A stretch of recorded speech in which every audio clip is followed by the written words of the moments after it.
Kufahamiana, ukasema mimi ni fulani na kusikiliza kutokea sehemu fulani. Kama mimi naitwa Yusufu, nipo Tanzania, na wewe pia unaweza kucomment hapo chini tufahamiane unatokea wapi. Ni jambo la baraka sana.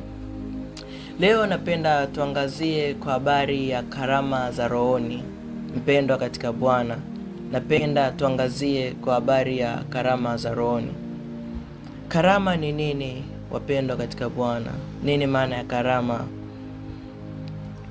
Karama ni utumishi wa Mkristo ndani ya kanisa. Karama ni zawadi anayopewa mtu ambayo mtu huyo hakuistahili. Karama ni kazi au jukumu analoweka Mungu ndani ya mtu kwa kumtumikia. Kwa hiyo unavyokuwa na karama, mpendwa katika Bwana, jua karama hiyo hukupewa kama pambo. Jua kabisa kuna kazi ya muhimu ambayo umetakiwa kuifanya. Jua kabisa kuna siku utaulizwa kwa habari ya hiyo karama yako. Ni watu wengi, Wakristo wengi wamekuwa na karama za Mungu ndani yao, lakini hawazitendei kazi. Nakwambia mpendwa, kuna siku utakuja kuulizwa kwa habari ya hiyo karama. Kuna siku utakuja kuulizwa ulifanyia nini hiyo karama yako. Karama tumepewa kwa ajili ya kufanya jukumu maalum. Ni kazi, karama ni kazi au jukumu aliloweka Mungu ndani ya mtu kwa kumtumikia. Watu wengi wana karama ndani yao, lakini hawataki kumtumikia Mungu. Hawataki kumtumikia Mungu. Wana karama za uimbaji, hawataki kuimba. Wana karama za kufundisha neno, hawataki kufundisha. Lakini leo hii nina neno juu yako. Bwana amenituma kwako kwa kupitia neno lake hili ambalo tunasikiliza pamoja. Kwa kupitia hiyo karama kuna kazi tumetoka tufanye. Maana na kuna wengine wanabishanaga kwa habari ya karama. Anajisifu kwa karama aliyoko nayo. Lakini sikiliza nikwambie, mtu wa Mungu, karama uliopewa upasi kujivuna nayo. Ni kwa ajili ya kusaidia wengine, kutumika katika nafasi yako, position yako ambayo Mungu amekupa. Kazi ya karama ni kutumika ndani ya kanisa. Kanisa ni mkusanyiko wa watu wenye kumwabudu Mungu. Kwa hiyo unapokuwa na kitu cha Mungu ndani yako, umekusanyika pamoja, hiyo karama yako ndio inaweza ikatumika hapo, mpendwa katika Bwana. Tuangazie kitabu cha Warumi sura ya 12 mstari ule wa kwanza, kwa ambayo na Biblia ambayo inaandika. Kitabu cha Warumi kinachopatikana katika Agano Jipya. Katika kitabu cha Agano Jipya kuna Warumi sura ile ya 12 kuanzia ule mstari wa kwanza. Paulo anasema, basi ndugu zangu, na wasihi kwa huruma zake Mungu, itoeni miili yenu iwe dhabihu iliyo hai, takatifu, ya kumpendeza Mungu, ndiyo ibada yenu yenye maana. Kitu cha pekee cha muhimu katika maisha ya mwanadamu ni kutoa mwili wake kuwa dhabihu. Ukisoma Biblia kimaandiko, kulikuwa kuna sadaka ambazo zina include damu na kuna sadaka ambayo ina include vitu, na Bible ya Kiingereza inaelezea vizuri sacrifice and offering. Dhabihu ni sadaka ambayo ilikuwa ina include damu. Kwa mfano ni zile sadaka za kuteketeza, inaweza kawa ng'ombe, mbuzi, wanyama. Hizo sadaka ndo sadaka ambazo zina include damu. Lakini sadaka ambazo hazi include damu, hizo zinaitwa offerings. Zinaweza zikawa ni dhahabu, zinaweza zikawa vitu vingine vyovyote vile. Bwana Yesu Kristo asifiwe, watu wa Mungu.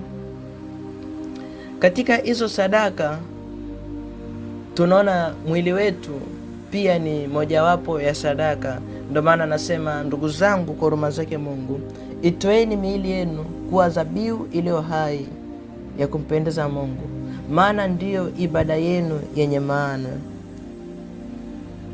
Tufungue Biblia katika kitabu cha Wakorinto wa kwanza sura ya 12 na ya 14. Kulingana na muda utaandika pembeni, tutasoma. Lakini pia katika kitabu cha Waefeso sura ya 4, Waefeso sura ya 4 mstari ule wa 17 mpaka wa 16, mstari wa 7 mpaka 16, tunaona anasema, lakini kila mmoja wetu alipewa neema kwa kadri ya kipimo cha kipawa chake. Hivyo usema, alipopaa juu aliteka mateka, akawapa wanadamu vipawa. Basi neno hilo alipaa manake ni nini, kama sio kusema kwamba yeye naye alishuka mpaka pande zilizo chini ya nchi? Naye aliyeshuka ndiye yeye aliyepaa juu sana kupita mbingu zote, ili avijaze vitu vyote. Naye alitoa wengine kuwa mitume, wengine kuwa manabii, wengine kuwa wainjilisti, wengine kuwa wachungaji, na wengine kuwa walimu, kwa kusudi la kuwakamilisha watakatifu, hata kazi ya huduma itendeke, hata mwili wa Kristo ujengwe, hata na sisi sote tutakapofikia umoja wa imani na kumfahamu sana mwana wa Mungu, hata kuwa mtu mkamilifu, hata kufika kwenye cheo cha kimo cha utiifu wa Kristo, ili tusiwe tena watoto wachanga, tukitupwa huku na huku kwa kuchukuliwa na kila upepo wa elimu, kwa hila za watu, kwa ujanja, tukizifuata njia za udanganyifu. Lakini tuishike kweli katika upendo na kukua, hata tumfikie yeye katika yote. Yeye ndiye kichwa Kristo. Katika yeye mwili wote ukiunganishwa na kushikanishwa kwa msaada wa kila kiungo, kwa kadri ya utendaji wa kila sehemu moja moja, huukuza mwili upate kujijenga wenyewe katika upendo. Tunaona kumbe karama hapa zinatenda kazi. Lengo ni kuwakamilisha watakatifu, lengo ni kuwakuza watakatifu wakuwe kitu kimoja, waishi katika upendo. Kuna kukua kiroho, mwili unajikuza wenyewe, Kwa hiyo kama kanisa linahitajika kukua na kufikia kima cha Kristo. Ndio maana hizi karama Mungu ameweka ndani yetu. Wapendwa katika Bwana mnaonisikiliza, Bwana wetu Yesu Kristo asifiwe. Kwa hiyo kusudi kubwa la karama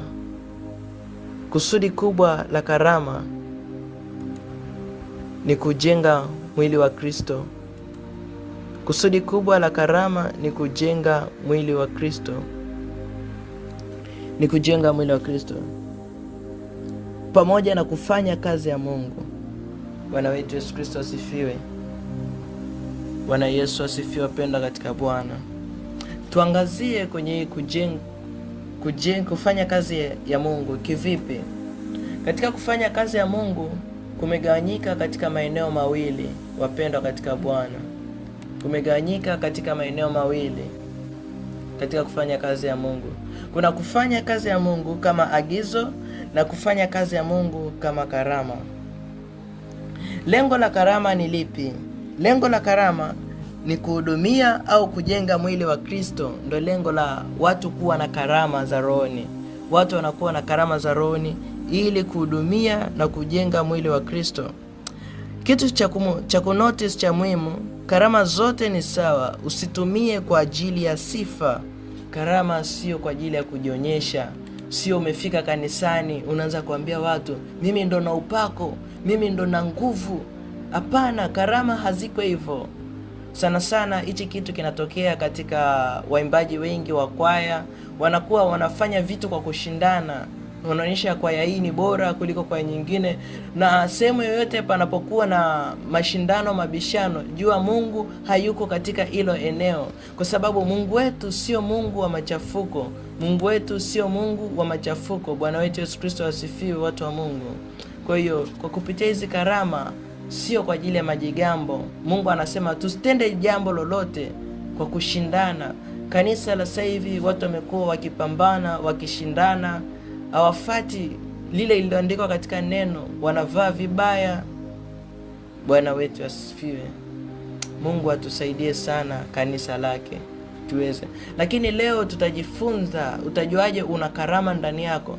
Pengine uko hapa mtu wa Mungu unanisikiliza, hujui karama yako ni nini, lakini kwa msaada ya Bwana leo tutaenda kujifunza kwa habari ya karama na utajua karama yako mpendwa katika Bwana. Tunawezaje kujenga karama wapendwa katika Bwana? Karama zetu tunawezaje kuzijenga? Tunawezaje kuzijenga karama zetu?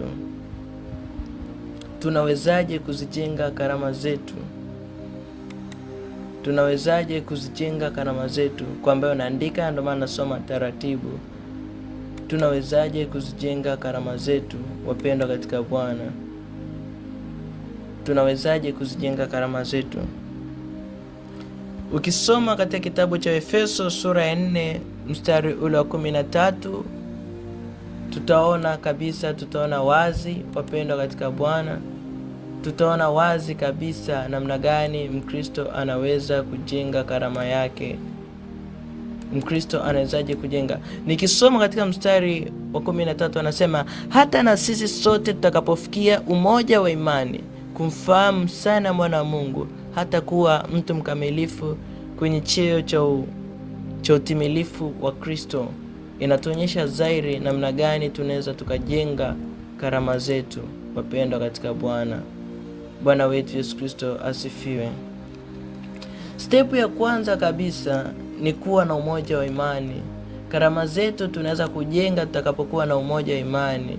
Tusiwe na tunania mambo tofauti. Lazima tuwe tuna umoja wa imani katika Kristo.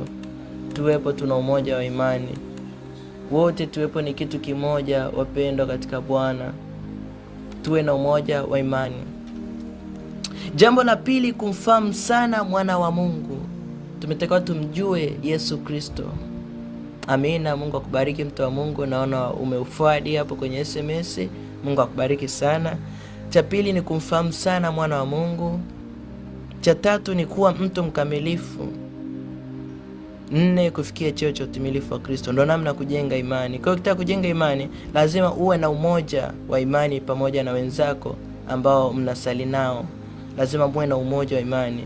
Lazima pia mumfahamu mwana wa Mungu ambaye ni Yesu Kristo. Mumjue. Mnamjuaje? Kwa kupitia neno lake. Mjue sana Mungu ili uwe na amani, ndipo mema itakapokujilia. Mungu akubariki sana mtu wa Mungu, nizidi komenti. Mungu akubariki sana. Namba 3, kuwa mtu mkamilifu. Kujenga imani yako lazima ujitahidi kuishi maisha ya ukamilifu na utakatifu. Lazima uwe mtu mkamilifu. Utaweza kumwona Mungu kwa kupitia hiyo. Namba 4, kufikia cheo cha utimilifu wa Kristo. Maanake kuna viwango fulani ambapo utakapofikia utakuwa na cheo cha utimilifu wa Kristo. Amina. Utakuwa na cheo cha utimilifu wa Kristo kiasi kwamba utakuwa mtu akikuona wewe atakuwa anamuona Kristo Yesu aliyoko ndani yako. Bwana wetu Yesu Kristo asifiwe sana watu wa Mungu. Tunachofuata kipengele, kuna watu mpo hapa mnanisikia, tunajifunza neno hili. Unaweza ukawa unajiuliza, ni kweli mtumishi wa Mungu, nimejifunza kwa habari ya karama. Kazi ya karama tumejua ni kujenga kanisa, na mimi nitajuaje mtumishi nina karama ndani yangu? Mimi nipo najua ni kweli nimejifunza, natakiwa nitumike katika kanisa. Sasa ninajuaje kwamba nina karama ndani yangu? Na hichi ndicho kipande ambacho unapaswa uwe makini sana mpendwa katika Bwana. Kwa ambaye unaandika, naomba uwe makini kidogo kulingana na muda nitataja. Dalili ya kwanza ya kujua kama una karama ndani yako ni kuhisi mzigo. Nikisema kuhisi mzigo, na maanisha ya kusikia msukumo ndani yako. Kuna msukumo utakuwa unasikia ndani yako na kusukuma kufanya jambo fulani. Msukumo ndani yako kwa namna nyingine inaweza ikaitwa mzigo.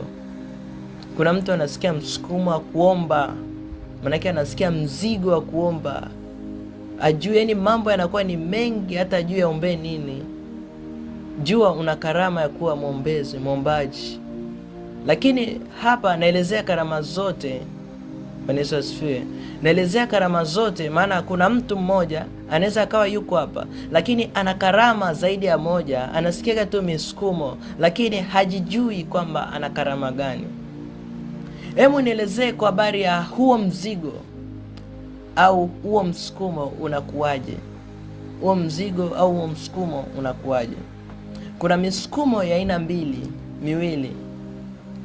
Kuna msukumo ambao mtu anapewa kama karama, na kuna msukumo ambao mtu anapewa kama agizo.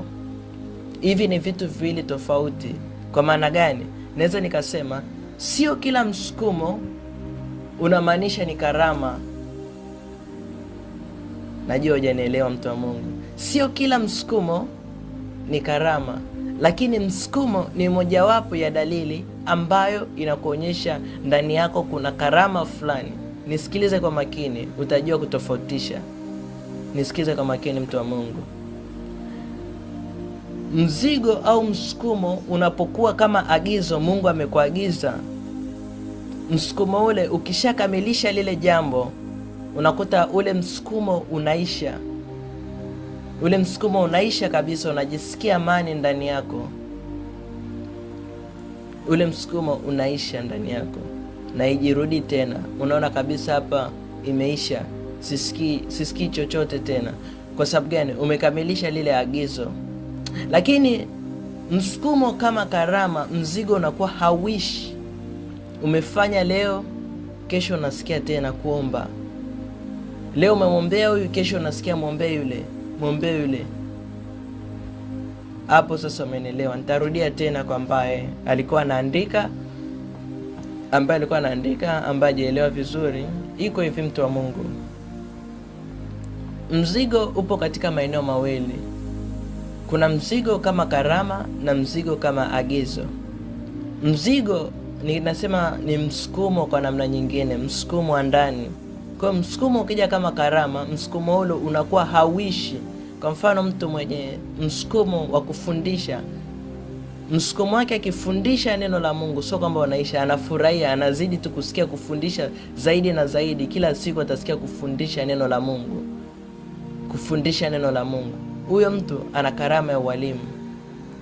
Mtu anasikia kuomba, msukumo wa kuomba, anaenda kuomba, anasikia ule msukumo hauishi, atajisikia kuomba kesho, kuomba kesho kutwa, kuomba kesho kutwa yake. Ule msukumo unakuwa hauishi.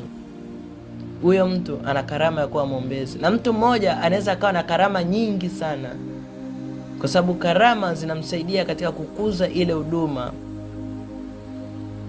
Kuna tofauti kati ya huduma na karama. Mungu akinipa neema tutajifunza.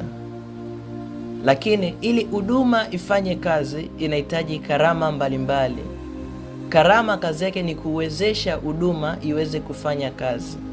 Huduma na karama vinafanya kazi kwa pamoja, lakini huduma inategemea sana karama. Kwa mfano, mtu mwenye huduma ya kinabii anahitaji karama ya kuona, anahitaji karama ya kusikia, anahitaji karama ya kufundisha, anahitaji karama ya kudesign, ya kutambua. Ndo nabii anakamilika. Akikosa hizi karama, kazi yake inakuwa haiwezi kufanya kazi, ile huduma yake haiwezi kufanya kazi vizuri. Kwa hiyo kuna watu wengi humu wanaonisikiliza wana huduma mbalimbali katika maisha yao, lakini utajuaje? Ni kusikia hiyo misukumo tu ndio itakuwa kujulisha. Utajisikia kuna watu wana karama ya kukirimu watu. Kuna karama za aina nyingi. Kukirimu watu, kukirimu maana karama ya utoaji. Ni mtu mwenye moyo wa kusaidia. Akiona mtu ana shida, anakuwa na mzigo, ana msukumo wa kumsaidia mtu, anamsaidia. Akimwona mwingine, kuna watu wako razi hata kulala njaa ili kuona tu wanasaidia. Kuna wengine wameitwa katika kusaidia kazi ya Mungu, kusapoti kazi ya Mungu. Kuna vipindi hata kuruka hivi online, kuna watu ambao walisimama Mungu akiwatumia. Kwa hiyo unakuta wao ndo karama yao, wanafanya kazi kama viungo. Kwa unakuta huyu kazi yake kufundisha, huyu Mungu kamweka kwenye eneo la bando, huyu Mungu kamweka kwenye hiki, huyu Mungu kamweka kwenye maombi, kazi yake kuombea vipindi hivi. Watu wamewekwa katika maeneo tofauti tofauti, ana karama yake. Watu wanatofautiana karama, lakini roho ni yeye yule. Bwana wetu Yesu Kristo asifiwe. Lakini msukumo ambao unakuja kama agizo, unakuta unaisha msukumo wake unakuwa unaisha. Ukikamilisha ile jambo, umemsaidia mtu fulani, umemsaidia, unaona unajisikia amani, unajisikia furaha, inaishia pale pale. Hiyo ni dalili ya kwanza ya nini? Ya kwamba ndani yako kuna karama ambayo Mungu ameweka ndani yako, anataka wewe umtumikie. Bwana wetu Yesu Kristo asifiwe sana, watu wa Mungu.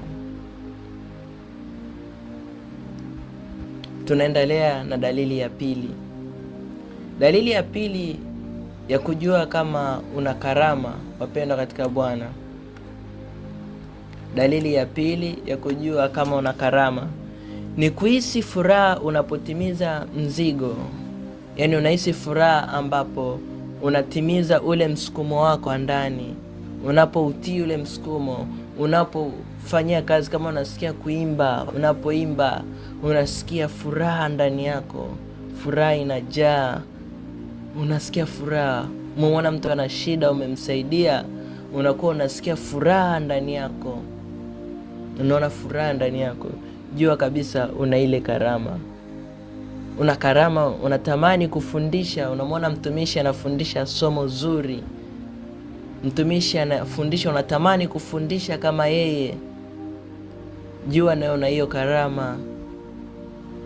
Karama inavuta, unaona zinaendana. Jambo la tatu, kuhisi vibaya usipotekeleza mzigo au msukumo. Usipofanya lile jambo ambalo Mungu amekuitia, Mungu amekuonesha kafanye kitu fulani, unakuwa unahisi vibaya, unajisikia vibaya, unakosa furaha, unakosa amani. Unaona ndani yako kama hukumu, unaona kuna kitu kinakuhukumu ndani yako. Ukiona hivyo, ujue una ile karama. Kuna mtu anasikia kumsaidia mtu ana shida, lakini akishindwa kumsaidia yule mtu ataanza kujisikia vibaya.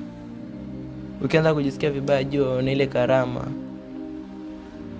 Lakini akitekeleza ule mzigo atajisikia vizuri mno kupita kawaida. Bwana wetu Yesu Kristo asifiwe, wapendwa katika Bwana. Bwana wetu Yesu Kristo asifiwe. Jambo la 4, unapenda kufuatilia mtu anayehudumu katika eneo ambalo na wewe unaona huenda linakuhusu. Unapenda kufuatilia mtu anayehudumu katika eneo ambalo na wewe unaona huenda linakuhusu. Kwa mfano, ukisikia habari ya karama za rohoni, na wewe mwenyewe utaanza kujikuta sasa unakuta yani unafuatilia. Ukijiona na unapenda kufuatilia ili somo ndani yako, jua kabisa una karama ya rohoni. Maana somo hili limeandaliwa kwa ajili ya watu ambao wana karama. Kwa hiyo ndani yako ukiona unapenda kufuatilia hivi, jua kabisa kuna karama ya rohoni ndani yako. Hiyo ni dalili, usiipuzie mtu wa Mungu.